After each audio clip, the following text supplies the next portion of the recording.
artista. Gusto kong kumanta sa TV.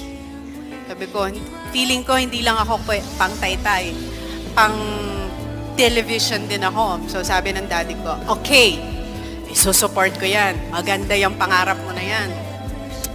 So, malis kami ng Taytay. Pumunta kami sa mga... Noong time kasi na yon, ang swerte nga ng mga singers ngayon eh. May Pinoy Big Brother, may The Voice, may Pilipinas Got Talent.